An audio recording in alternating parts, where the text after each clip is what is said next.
Because my energy level is low. That low?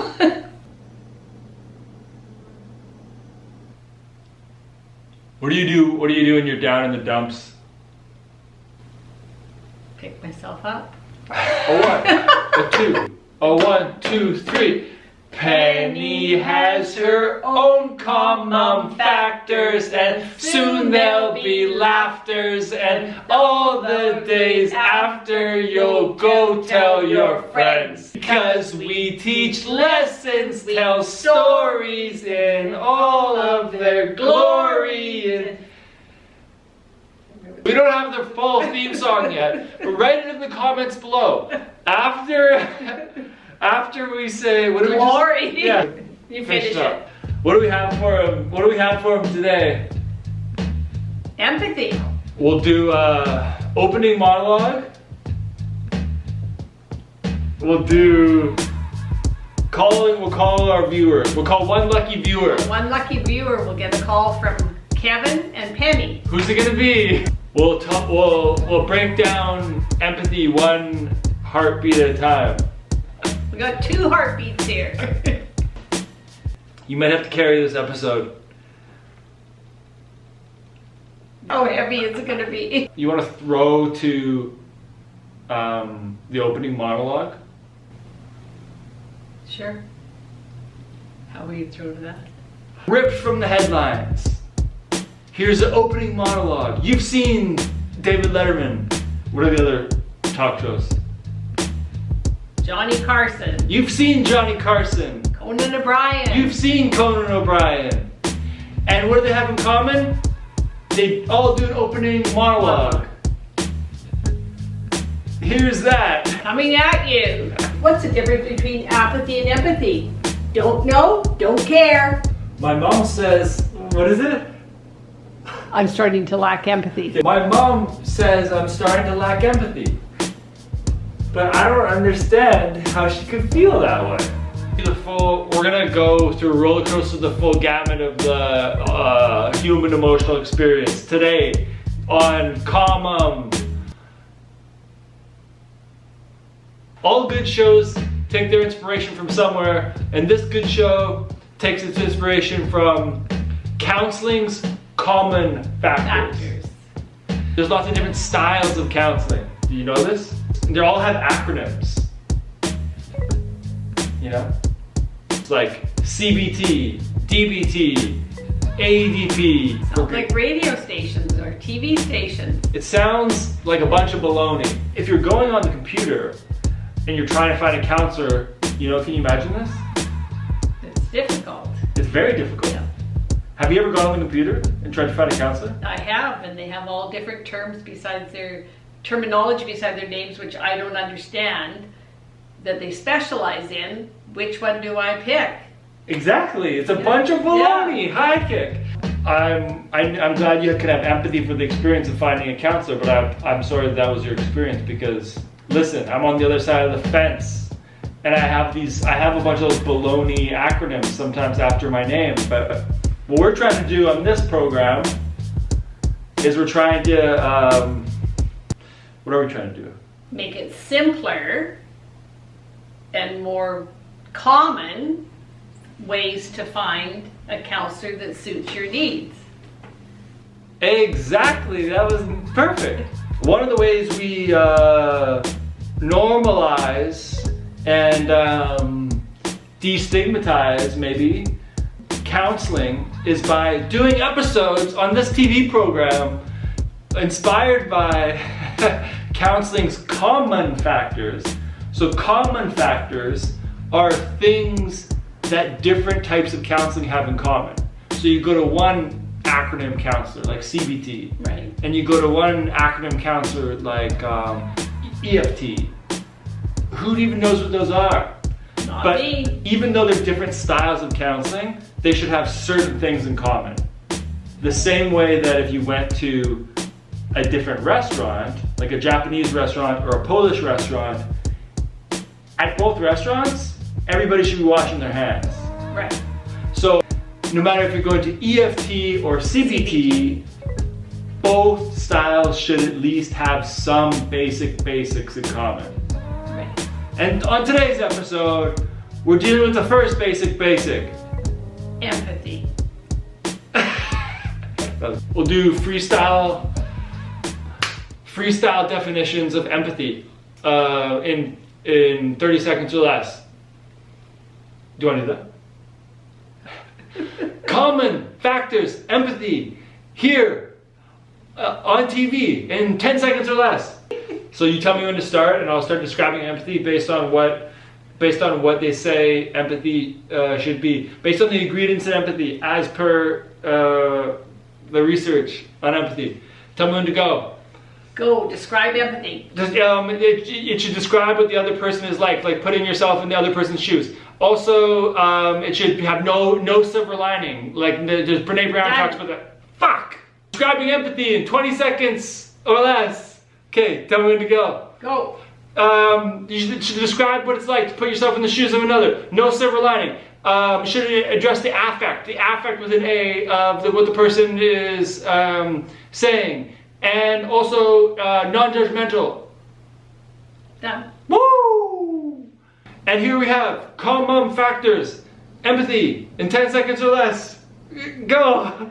I feel for my friends when they're going through things because I have gone through the same things. I can sense when my cat is needing my attention or needs to be let out. Done! Now our next segment. Counseling this week. I started some counseling, personal counseling last week. Somewhat? Counseling for me, your mom. On the computer, on the www? Did a Zoom call with a counselor that I was referred to through my employee assistance plan, which is awesome that we have that. And I was just experiencing some stresses in my life that I wanted to deal with.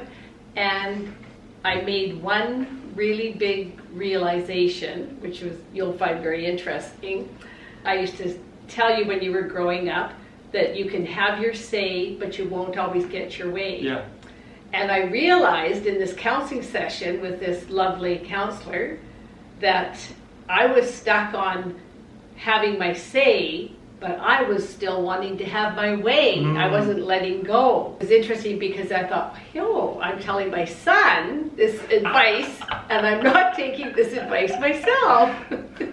It's easier to give other people advice and you forget in your day-to-day life to take it and live it yourself. Were you happy to have the realization? Yes, because it will help me. It will help with what I was stuck on. Right. I was not letting go because I wasn't getting my way. It wasn't enough. And that probably goes back to my issues of a child. Is one of my issues is not being heard. What? So, not being heard. I do not like not being heard. The story I was telling myself is I'm not being heard, I'm not important, when really I just wasn't getting my own way. I had my say and it was okay that I didn't get my own way. It wasn't the child in me being ignored. Mm-hmm. I didn't know this whole time you weren't following your own advice. Hey, I was not even aware till I decided to seek out help, and then you had to stop. I had to stop and think, what am I having trouble with? And when I started to speak that trouble, right. A light went on. I mean, the counselor, obviously, what she was saying was helping too, but a light went on, hearing myself stopping and saying those things that I was realizing I wasn't following my own advice. Let's call this counselor right now.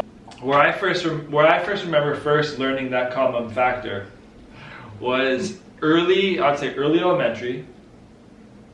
I would say school book order. Mm-hmm. I would say trying to order just a simple young boy in Langley trying to order the latest Goosebumps. Latest in the Goosebumps canon of literature. Right. Book order, something went wrong. Yeah. Something went south. And I was in a certain state, a certain emotional state about that. And then I remember you telling me, oh, you could write him a letter. To get your feelings out and let them know if you're upset with whoever you're upset with. R.L. then let Stein. them know. R.L. Yeah, Stein. That's what I was upset with. I was upset with R.L. Stein. I think Scholastic Books was the people that filled the order. Scholastic Books. Yeah, send your goons out, R.L. Stein. Send your Scholastic Book middleman out to protect you. Nobody can protect you now because I'm writing a letter. And I remember what I asked you was, in the letter, can I say this sucks? I probably said yes. Yeah, you're like, if that's the way you it feel, does suck. say that. And if that's not empathy, I don't know what empathy is. Okay, my counseling this week's story is from the other side of it. You spoke about it from the client side. Correct. I didn't go to my counselor this week because, never mind.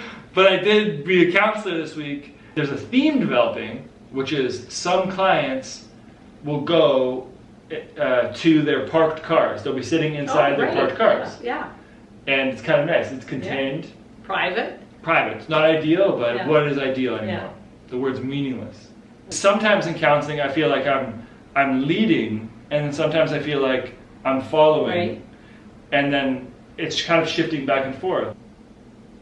You know? Like some sort of a cosmic dance. I was just gonna say like a dance. That's it. So cases what I might be leading is if somebody's in an overwhelmed place, like a shame place, and I'm like, we gotta get you out of here. Like let's get you out of there. Like I know the way, or at least I know where the way might be. Right. Follow the leader. Yeah, exactly. But at other times, I might actually be more following the client when they make some sort of a discovery, like the one that you had. Aha! Whoa! It's actually not like that common factor I've been telling my son for 30 plus years. It's actually different than that. If I was the counselor in that moment, which would be totally unethical, I might want to follow you more. We're like, oh, you've come to this place. So I don't want to lead you or like interpret that too much. Right. I'd rather let you have that and kind of hold the space for that. Right. And now I'm more following. Okay. Does that make sense? So like, that does. yeah. I've never heard that in terms like that before. So I've never had to think that way. Well, you heard it here first. There we go. On common factors. But there's also moments in counseling when there's awkward silences. And sometimes in the awkward silences, I get a feeling from a client that it's uncomfortable, or they're like, hey, where are we going here? What's going to happen next? And in certain sessions, when I'm working with somebody who's sitting in their parked car, I sometimes feel like saying, I don't know. You're in the driver's seat. I'm doing mine in my car next time. I'm going to say, I'm in the driver's seat. Now, a segment we like to call thumbs up, middle finger, peace sign.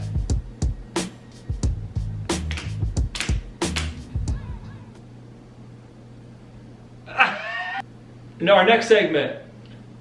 Call a viewer. If you want to be called, be a viewer. That's how we're going to call you if you're not a viewer. One lucky viewer this week. Who are we calling, Mom? Madison Wood.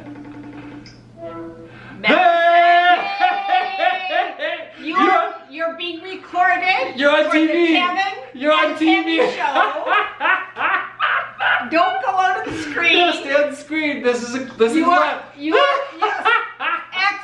Excellent. You are our lucky viewer that we're calling today to be part of our show. The best advice you'd say you've ever received from my mom, Penny Kokoska. Make sure you get some sex and get lots of it. What? You weren't supposed to tell him that. And that was perhaps the last time we do call a viewer. Well, what have we learned today? Empathy. See you next time. Roll credits.